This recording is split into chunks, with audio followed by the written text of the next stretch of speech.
Entonces, síndromes epilépticos. Primero, vale la pena aclarar un par de cosas. Que existen dos clasificaciones en la neurología para las epilepsias, dos grandes clasificaciones.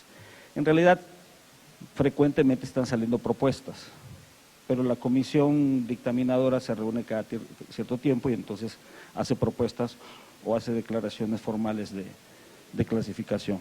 Tenemos la primera con la que todos estamos familiarizados, la del 81, donde la clasificación es esencialmente clínico-electroencefalográfica.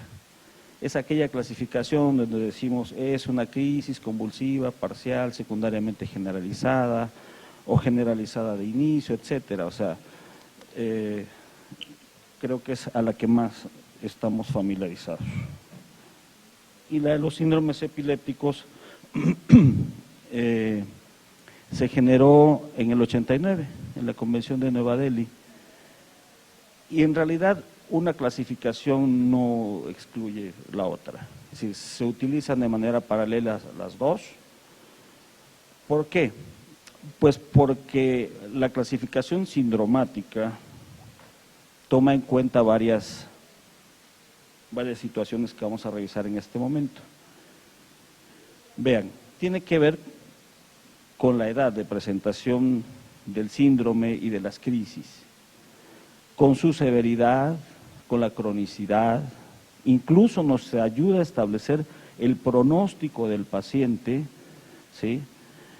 Y claro, hay un tipo de crisis muy particular para este tipo de síndrome. Hace espasmos y aparte tiene un patrón electroencefalográfico de disarritmia. ¿De qué estamos hablando? De un síndrome de West. O un brote de supresión, patrón de Ohtahara, o un síndrome de Lennox, en fin, son muy particulares, es decir, tienen etiologías determinadas, ¿sí? A veces perfectamente conocidas, o genéticas, con un grupo etario de manifestación, con un patrón electroencefalográfico definido, y entonces por eso no pueden entrar en la otra clasificación, ¿de acuerdo? Entonces incluso nos ayudan a ver los patrones dominantes en una etapa determinada. De manera muy simple, muy sencilla, vamos a decir en cuanto a la etiología que si son sintomáticos es porque yo conozco la causa, es decir, causa-efecto. Yo tengo una causa determinada que está generando esta epilepsia. Claramente lo puedo asociar a esa causa. Pero puede ser que no, ¿sí? Puede ser que yo no conozca con claridad la etiología de la crisis y entonces digo, puede tener un componente genético. Claramente dentro de la clasificación lo vamos a ver. Hay un componente genético de una herencia determinada y entonces a esas las conocemos como idiopáticas, o aquellas donde no ni una cosa ni otra es suficientemente clara, decimos que son criptogénicas y entonces presumimos que sean sintomáticas, pero en realidad la causa no se puede evidenciar. Esas son las tres, digamos, clasificaciones que intentan dar una etiología a alguna de las crisis. Y en función de eso, están separados o por grupos, o si son idiopáticas o criptogénicas o sintomáticas. Vamos a ver las del recién nacido. Son varias, puse 2, 3 nada más, las más representativas, siquiera para mencionarlas, y en algunas de ellas me voy a detener. La primera de ellas son las convulsiones neonatales benignas idiopáticas de la infancia. Ahí hay un fuerte componente genético. Hay que ir a buscar si en la infancia esa familia convulsionó, suelen quitarse, puede tener un patrón clónico o tónico-clónicos o clónicas y parciales, pero en realidad a la vuelta de 2 o 3 meses estas desaparecen y suele haber un antecedente familiar importante en ese sentido, ¿sí? Pueden haber otro tipo de crisis en etapa neonatal que son sintomáticas, claramente sintomáticas, y entonces serán focales, clónicas, o asociadas a espasmos, en fin. Pero en este caso vemos crisis neonatales sintomáticas derivadas de cualquier insulto al sistema nervioso central, y entonces las hace sintomáticas en ese sentido. Y si se dan cuenta, la expresión clínica es muy variable. Los espasmos infantiles con patrón, otra vez la asociación entre la parte clínica de la epilepsia neonatal, de espasmos infantiles y patrón de brote supresión en la etapa de recién nacido, nos acerca mucho al primer diagnóstico que ven ahí, al síndrome de Ohtahara. No es el único, en realidad no es el único. También está el Aicardi, los espasmos tónicos también, pero el más común, con mucho, es el síndrome de Ohtahara. Ahí me voy a detener un poco, les voy a presentar un caso clínico de los que tenemos en el hospital, para ir haciendo un poquito el ejercicio.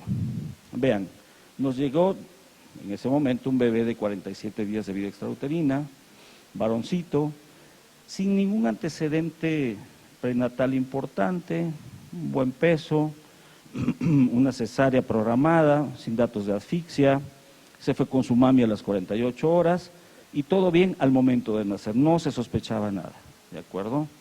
Sin embargo, a los 2 días y a los 8 debutó con crisis convulsivas. De hecho, el patrón convulsivo inicial no era un patrón que sugiriera un problema tan grave como el que finalmente acabó teniendo el paciente.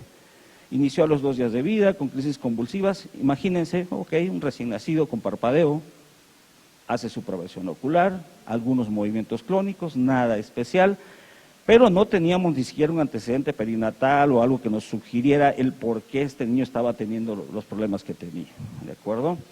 Entonces después hizo algo interesante, empezó a focalizar a crisis hemicorporales izquierdas, las hacía en 4 o 5 ocasiones seguidas, y después este grupito de 4 o 5 ocasiones las hacía 4 veces al día, ya las empezaba a agrupar en racimos, en salvas, pues, ¿sí?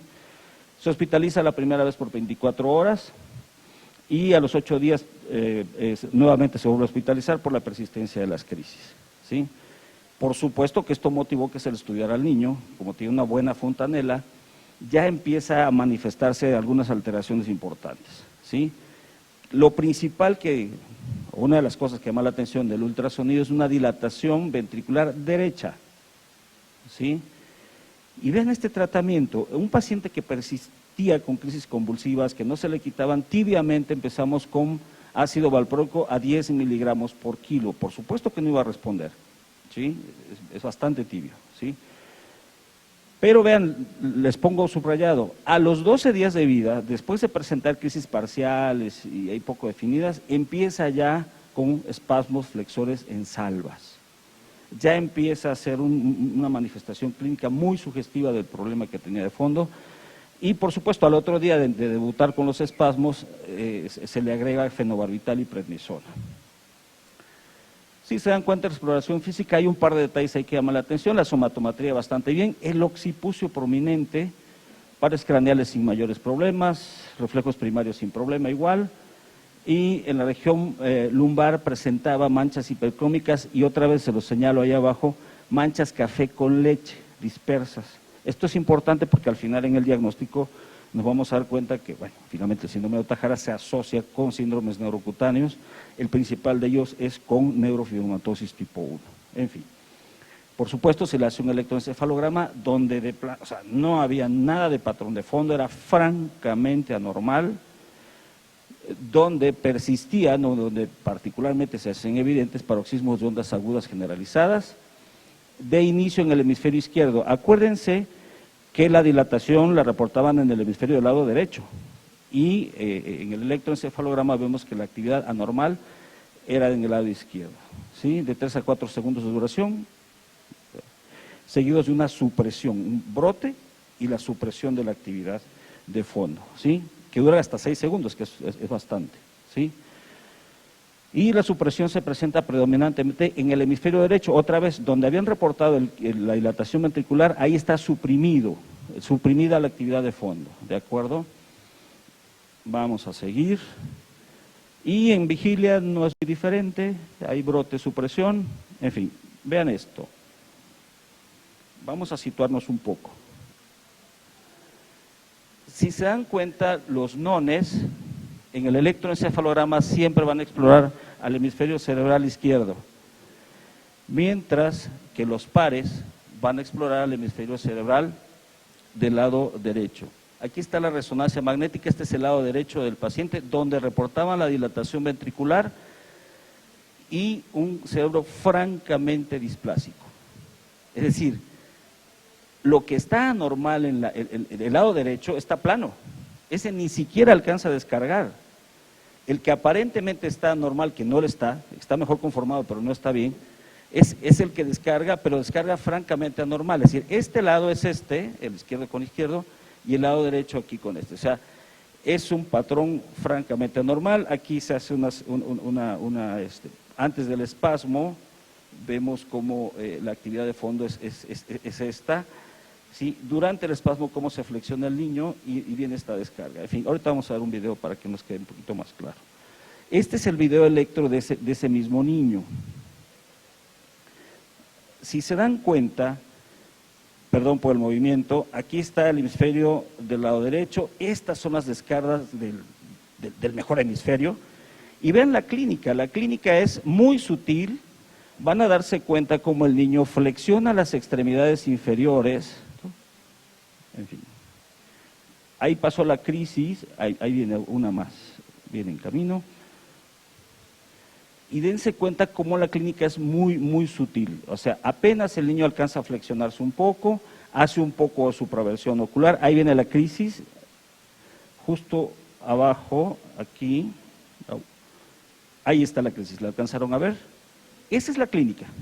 En realidad esa es la clínica del paciente, sutil, ciertamente, y hay que estar familiarizado ahí con ellos para que lo alcancemos a detectar. Bien. Lo que decíamos hace rato, tenemos que ser cuidadosos en la descripción, vemos una resonancia magnética con ausencia de surcos en la cisura de Rolando, del hemisferio del lado derecho, acuérdense, ¿sí? Con una asimetría del volumen interhemisferio, tiene una hemimegalencefalia, a esto se le conoce como una gran displasia cortical, técnicamente como una hemimegalencefalia asociada frecuentemente al síndrome de Ohtahara. Asimetría de los ventrículos, adelgazamiento del cuerpo calloso, hipoplasia cerebelosa. Ahí está de nuevo, véanlo. Esta es la hemimegalencefalia del lado derecho, ¿sí? Este lado está plano, este lado es el que está descargando, en fin, vean cómo se mete la corteza en el valle silviano, siempre la dilatación la van a reportar del lado de la hemimegalencefalia, y el otro lado no es que esté sano, está mejor conformado, pero sigue estando displásico, y la expresión electroencefalográfica que tiene ese paciente es francamente anormal, con puros brotes donde predominan las ondas agudas, las puntas y la supresión.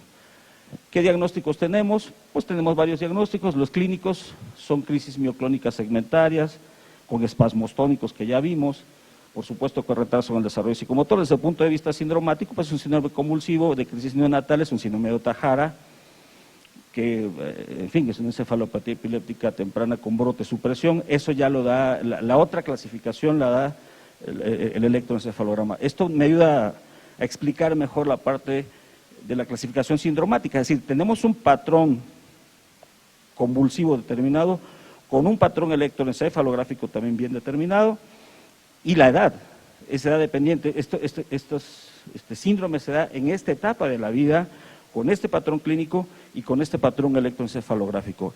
Estos evidentemente no lo podemos meter en la otra clasificación, en la del 81, no caben, no se pudiera decir, ¿de acuerdo? Y lo demás que ya platicamos, sí, disgenesia cerebral, hipoplasia del cuerpo calloso, en fin. En el lactante,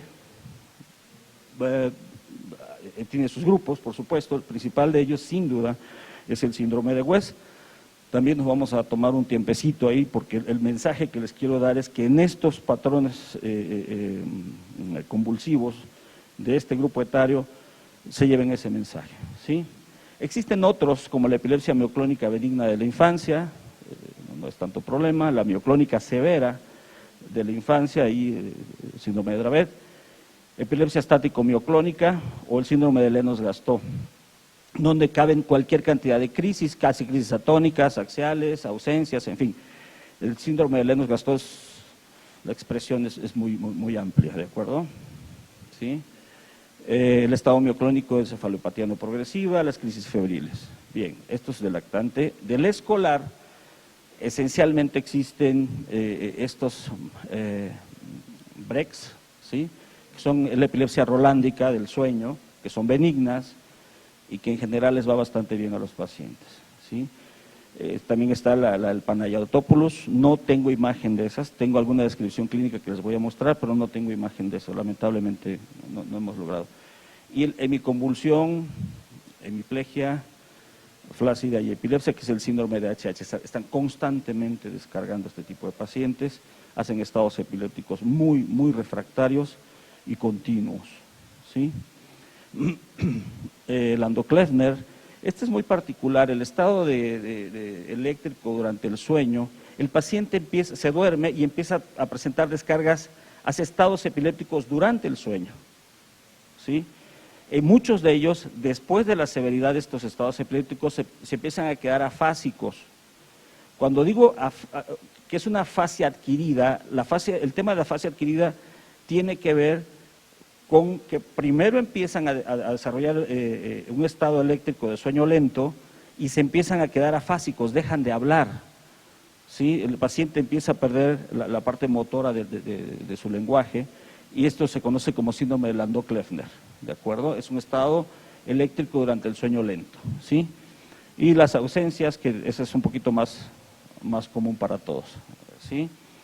Existen también las epilepsias complejas reflejas a la lectura, con apraxias, las motoras, crisis parciales aisladas del adolescente, que esas no son tanto problema, pero sí, por ejemplo, vemos con bastante frecuencia la número 3, la de ausencias juveniles, que después puede desarrollar a crisis convulsivas tónico-clónicas generalizadas y se puede convertir en un síndrome de Jans. Por ahí tengo una imagen que les quiero mostrar, ¿sí?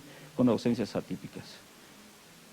Bien, tenemos las otras, por ejemplo, las que tienen una etiología específica pueden ser relacionados a errores innatos del metabolismo, cualquiera de ellos puede dar esencialmente crisis convulsivas mioclónicas. Un recién nacido con crisis convulsivas mioclónicas esencialmente y alteración del estado de conciencia tiene algún error innato del metabolismo. Las mioclónicas progresivas, esencialmente la principal de ellas, afortunadamente la vemos poco, es la enfermedad de la FORA, que es por atesoramiento, en fin, es bastante poco común, vemos como 1 o 2 al año, cuando mucho, ¿sí? El Angelman también, que es ahí epilepsia y desórdenes cromosómicos, con un cuadro clínico muy particular, también vemos muy poco de ellos, ¿sí? Y las malformaciones corticales, esas con mucha más frecuencia. Y Rasmussen vemos 4 casos al año, donde hay una epilepsia parcial motora continua. Hacen estados epilépticos continuos, todo el tiempo están convulsionando, muchas veces se les hace callosotomías, etcétera, pero son casos muy dramáticos, ¿sí? Y los mesiales, ¿sí? Que tienen manifestaciones psíquicas, olfatorias, por afección del rinencéfalo, en fin. Esta es una niña que hace una epilepsia parcial motora continua. Nos apoyamos de esta imagen porque creemos que es la más representativa. Es una niña de 18 años con crisis convulsiva parcial continua. Si nos damos cuenta, en la parte superior del electroencefalograma vamos a ver las descargas en el lado izquierdo. Está consciente, es una parcial motora simple, incluso en la misma mano con la que está convulsionando nos puede tomar y sigue convulsionando. Todo el tiempo está haciendo. En realidad no hay anticonvulsivo que valga ahí, no hay manera de poderle ayudar, excepto un tema quirúrgico que por ahí se le puede ofrecer. Pues está continuamente, y claro, esto va desgastando, va haciendo atrofia y va haciendo hemiparesia. Si se dan cuenta, el movimiento no es bueno, está ya hemiparética la niña, ¿de acuerdo? Les decía yo un poco de los BECs, que son la epilepsia rolándica. En general son crisis motoras, semifaciales, con síntomas somatosensoriales por el área de descarga que tienen, más o menos con un grupo etario amplio, entre los 3 y los 13 años de edad, más frecuente en varones, y las puntas centrotemporales, estas en realidad nos ayudan a hacer el diagnóstico, ¿sí? Hace uno el trazo en sueño y se da uno cuenta con mucha claridad que tiene puntas centrotemporales, buen pronóstico, son benignas y les va bastante bien, sí las vemos con relativa frecuencia, ¿sí? El Panayotopoulos, pues no tenemos tantos, tenemos 4 o 5 casos de ellos, pero es interesante, es una epilepsia común, en fin, benigna, hay un componente genético ahí, y vean, es interesante porque no es una epilepsia muy dramática, en general hace eventos convulsivos escasos, 1 a 5 crisis durante todo el padecimiento, ¿sí? El grupo etario es entre los 3 y los 6 años, pueden haber algunas manifestaciones autonómicas como vómitos, en fin, desviación ocular, alteración de la conciencia, concluye crisis motoras, de predominio en las noches, ¿sí? Vean esto, son largas, son crisis largas, el 60% de ellas pueden durar hasta 5 o 10 minutos y algunos de ellos hacen estados epilépticos, con todo normal, el electroencéfalo, la resonancia magnética normal, y si se hace un electro durante el sueño y al despertar hacen puntas occipitales, que es lo que nos ayuda con el diagnóstico. Les va bien con carbamazepina y valproato, ¿sí? Las crisis del lóbulo temporal, las más comunes, la mayoría de las crisis convulsivas parciales complejas suelen tener su origen en el lóbulo temporal, ¿de acuerdo? La característica clínica para sospechar en ellas es lo que tengo subrayado, ¿sí? Empieza súbitamente, de repente el paciente hace una suspensión de la actividad motora, presenta algunos automatismos orales, ¿sí? Oroalimentarios, altera, por supuesto, la conciencia porque es una parcial compleja, puede durar algunos minutos y su recuperación es más o menos gradual, no tan rápido, ¿sí? El electroencefalograma claramente es focal, anormal, y en el intercrítico puede tener asimetría en la actividad de punta, ¿vale? Y este es un tipo que presentamos con bastante frecuencia. Lo que quiero que vean aquí es la actividad del niño. Está llorando y súbitamente se queda callado. Vean aquí cómo empieza a descargar, ¿sí? Estas ondas. Vean cómo se queda callado y empieza a tener automatismos, empieza con cianosis, alteración de la conciencia. Ese es esencialmente lo que les quiero mostrar de las crisis convulsivas parciales, complejas del lóbulo temporal. Este niño tiene un quiste gigante en el lóbulo temporal del lado izquierdo y desencadenaba este tipo de crisis, ¿de acuerdo? Entonces, esto es lo que quiero mostrarles. Vamos a continuar porque tenemos también las crisis del lóbulo frontal. Las epilepsias del lóbulo frontal tienen su característica clínica. Son crisis muy rápidas, de presentación muy rápida, con un estado posictal muy breve, ¿sí? No hay tanta confusión después en el estado posictal, no hay tanto sueño, tanta confusión, se recuperan rápido, ¿sí? Empiezan y rápidamente se generaliza. A veces cuesta trabajo identificar la parte motora del inicio de la crisis porque se generaliza rápido. Esa es la característica de las crisis del lóbulo frontal. Y claro, si son del lóbulo frontal, tienen una gran manifestación motora y entonces hacen crisis posturales o tónicas. En este caso, hace crisis tónicas, la que vamos a ver ahorita. Van a ver aquí con esta pequeña, es una actividad motora muy rápida, pero tienen que darse cuenta cómo termina casi súbitamente y se recupera muy rápido. Quiero que vean las regiones, ahorita que lo he hecho ya andar, frontos centrales del lado izquierdo y del lado derecho, cómo descargan con tanta facilidad. Y vean la imagen de la niña. Ahí está. Empieza a correr. Van a darse cuenta aquí. Ahí está. Vean estas dos regiones, son las descargas. Frontos centrales de un lado y del otro. Una gran actividad motora. Es una pena, no está corriendo bien esto, pero bueno. En fin. Créanme que lo chequeé. Ahí terminó. En ese momento terminó. Ya lo que están viendo aquí es una actividad motora. Esto ya es una actividad de artificio por el músculo y se recupera muy rápido la niña. La crisis no duró ni medio minuto, o sea, fue muy rápido en realidad. Tiene una actividad motora muy rápida. Esto nos ayuda a su punto de vista clínico a clasificar. Esto ya es más común para ustedes y también para nosotros, por supuesto, las crisis convulsivas, las crisis de ausencia. Estas son epilepsias generalizadas no convulsivas. En este caso, las crisis de ausencia, más frecuentes en las niñas, en la edad escolar, hay predisposición genética, por supuesto, a desarrollarlas. Son diarias, son muy frecuentes, 40, 50, y esto hace que desde el punto de vista social tengan muchos problemas porque pues, se desconectan, pueden ir caminando, pueden tener algunos automatismos, hace que baje el rendimiento académico, la parte social se ve comprometida. Si tienen duda, hágalos hiperventilar y esto va a desencadenar el evento, ¿sí? En general es bastante bien con valproato o la motrigina o etozoximida. Y el electro es muy característico, es patrón de punta onda letra de 3 ciclos por segundo, muy característico, ahorita lo vamos a ver. Y en general el pronóstico es bueno, tienden a remitir en la medida que pasa a la edad de la adolescencia, o puede evolucionar a crisis convulsivas tónico-clónicas. La niña está leyendo y otra vez súbitamente viene el patrón de convulsión, punta onda letra. Vean cómo no hace movimiento, apenas hace un ligero parpadeo. Es una crisis generalizada no convulsiva, donde nada más altera la conciencia y vamos a tener el trazo. Ahí está, el patrón de punta onda letra de 3 ciclos por segundo, ¿sí? Ahí está, no hace movimiento, simplemente se desconecta. Entonces, puede ser que sea muy evidente o a la familia le puede llamar la atención y le traigo a esta niña pues porque yo veo que se desconecta, así te lo dicen, ¿no? Porque lo hace muchas veces al día, lo hace en el colegio, lo hace en la casa, etcétera, ¿no? Por ahí le ponemos a hiperventilar y la hiperventilación va a desencadenar los eventos. Si tienen dudas, si es crisis de ausencia, háganla hiperventilar con un papelito, le decimos el ausenciómetro ¿no? Es un papelito que la hacen así, y vean, ahí está el parpadeo y está la descarga. ¿Sí? Entonces son de buen pronóstico, pero hay que estar atentos a esto. Ahora, puede ser, y también está descrita, que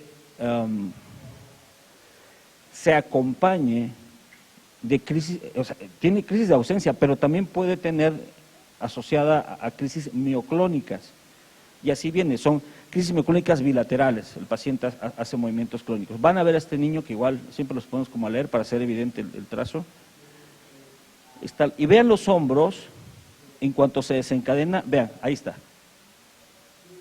Este tiene otro componente, tiene asociado un componente mioclónico. No deja de ser crisis de ausencia, no deja de responder igual, pero en la clasificación viene así, como con patrón mioclónico asociado, ¿de acuerdo? Ahí está. En general bastante bien y sin problema para la evolución. Bien, les decía yo hace rato, ya en una etapa un poquito más grande, en la adolescencia, ¿verdad? Está la epilepsia mioclónica juvenil, o síndrome de Jans. Vean, se llama juvenil, vean la edad de presentación, Dios mío, entre los 12 y 18 años, ¿sí? 78% van a debutar en esa edad, ¿sí?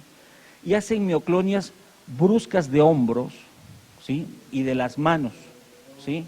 Pueden ser aisladas o pueden ser en salvas, y sobre todo al despertar, ¿sí? Pueden tener otro patrón asociado de crisis, es decir, asociado a crisis convulsivas tónico-clónicas o incluso pueden llegar a tener crisis de ausencias, ¿sí?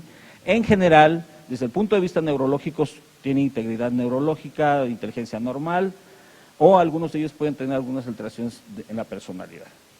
Bastante bien con el valproato, y el electroencefalograma bastante característico, sobre todo en el momento en que viene la descarga y se asocia con el movimiento que hace el paciente, ¿sí? Entonces hacen puntas simétricas de alta frecuencia, ¿sí? O complejos punta onda lenta de 4 a 5 ciclos por segundo, ¿sale?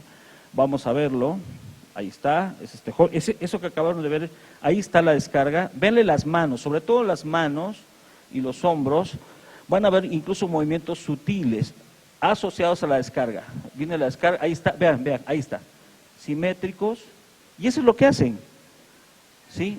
Con inteligencia normal, pero doctor, es que mire cómo me muevo, no lo puedo evitar, ahí está. O pueden incluso elevar las extremidades hasta arriba, eso es una epilepsia mioclónica de Jans. Vamos a ver, voy a tener un poquito más acá porque sé que podemos estar más expuestos a este tipo de casos, al síndrome de West. De hecho, es la causa más frecuente de epilepsia en la etapa de lactantes, ¿sí? Y acuérdense, para hablar de síndrome de West tenemos la tríada clásica: retraso en el desarrollo psicomotor, los espasmos infantiles y la hipsarritmia. Otra vez, los síndromes epilépticos tienen que ver con la clínica, con el trazo electroencefalográfico y la edad del paciente, ¿sí? Y claro, suelen cursar, dependiendo de la causa, con retraso en el desarrollo psicomotor desde los primeros meses de vida, ¿sí? Puede variar un poco. Depende de la etiología, pero sobre todo y en buena medida del control de las crisis convulsivas. O sea, tradicionalmente se ha dicho que el pronóstico neurológico de un síndrome de West pasa por el mejor control que podamos hacer de las crisis convulsivas. O sea, seamos agresivos, hagamos bien el diagnóstico y manejémoslo adecuadamente, ¿sí? Los espasmos pueden ser en flexión, pueden ser en extensión, pueden ser mixtos, pueden ser en salvas, en fin, ¿sí? Frecuentemente al despertar, aunque no exclusivamente, ¿sí? Inician antes del primer año de vida y difícilmente después de los 3. Sí los encontramos, pero en general el pronóstico pues, es malo dependiendo de la evolución y de la causa, ¿sí? Pueden asociarse frecuentemente a esclerosis tuberosa, ¿sí?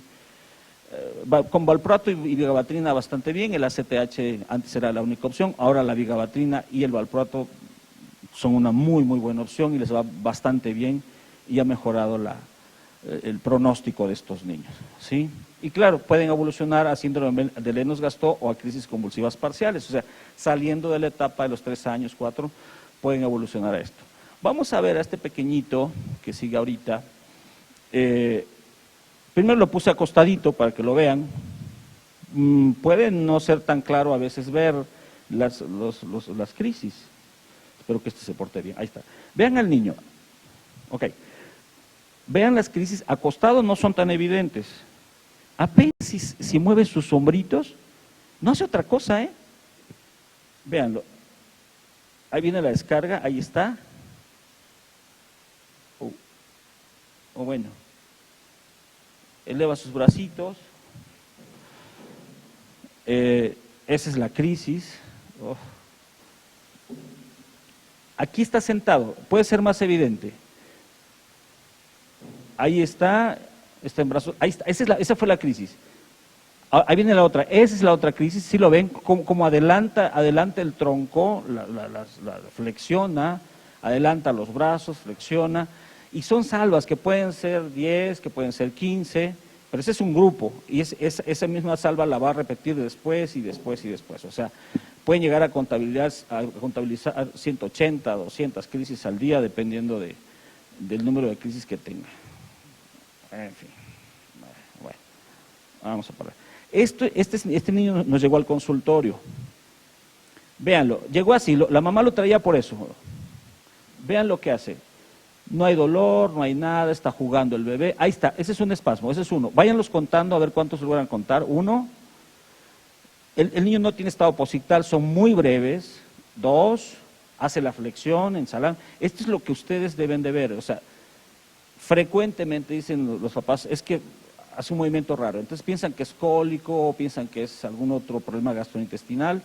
Pero vean el niño. Se ve eutrófico, con un perímetro cefálico normal. Este niño tiene una esclerosis tuberosa, ¿sí?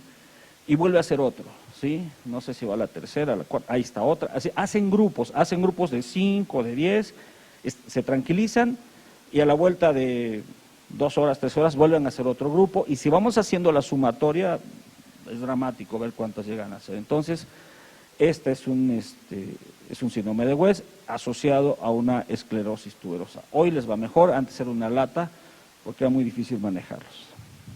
El otro síndrome que ya les poco habíamos comentado es el síndrome de Lennox-Gastaut, ¿sí?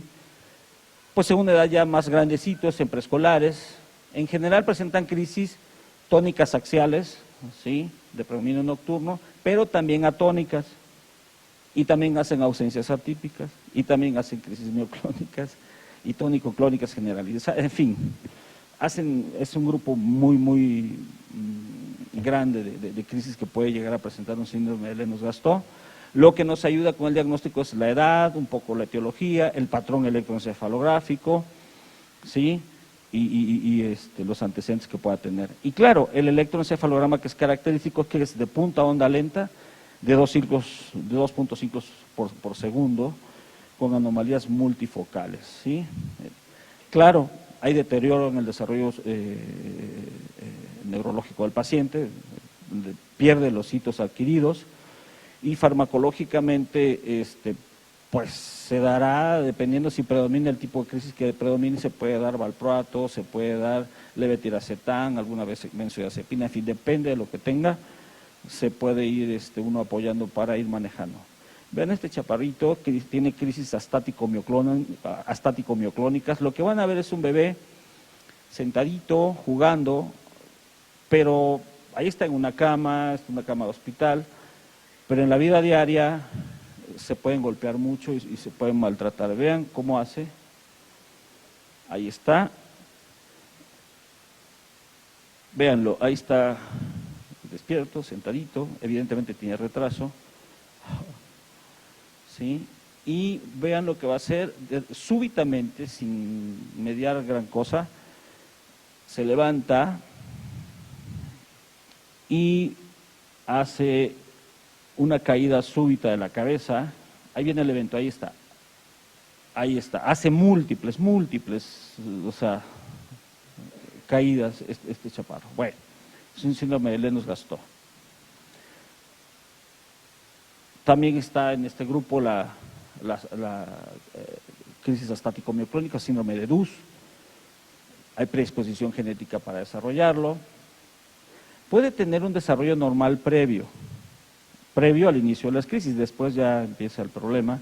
Hacen crisis mioclónicas, primariamente generalizadas, ¿sí? Todas, pero después empiezan a ser astáticas, ¿sí? O astático-mioclónicas. Puede haber crisis de ausencias, y con todo y esto que están viendo aquí, lo dramático que puede hacer el cuadro, no forzosamente tienen un pronóstico malo.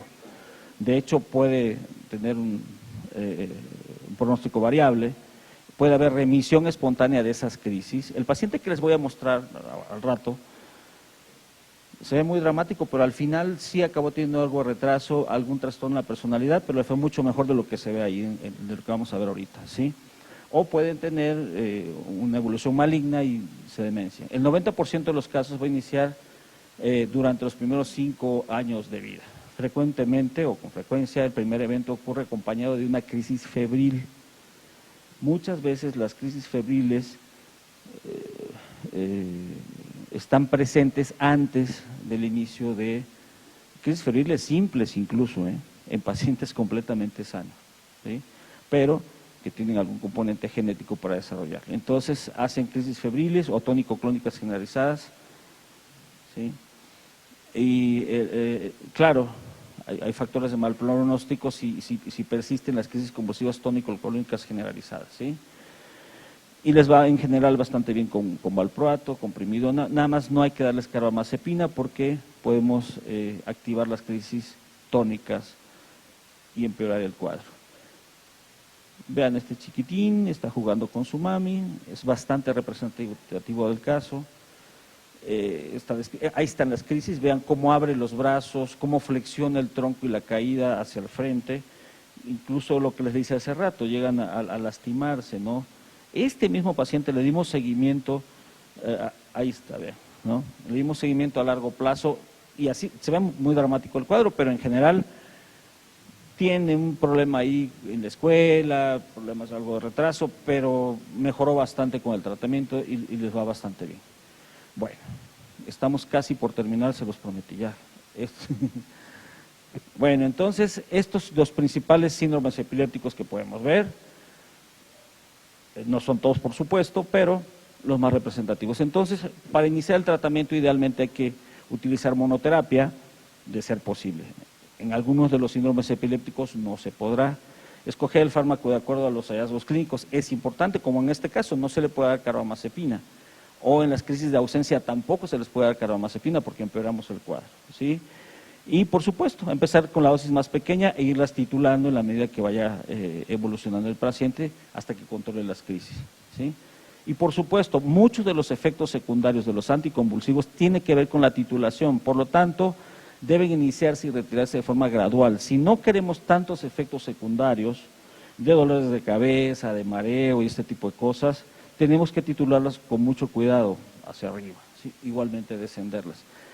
Los principales efectos secundarios tienen que ver con una titulación rápida, entonces sean cuidadosos por favor, ¿sí? Y claro, escoger el fármaco solo es el inicio del tratamiento, hay que pensar en la posibilidad quirúrgica, si fuera el caso, como en la crisis convulsiva parcial continua que vimos, manejo psicológico, sobre todo en los adolescentes. Son una lata los adolescentes, ¿no? O sea, en fin, no se los toman, son un desastre, en fin, hay que ayudarles, ¿sí? Y la parte social o laboral, si fuera el caso, ¿sí? El manejo integral del paciente es muy importante, ¿de acuerdo? Les agradezco su paciencia, muy amables. Si hubiera algún comentario.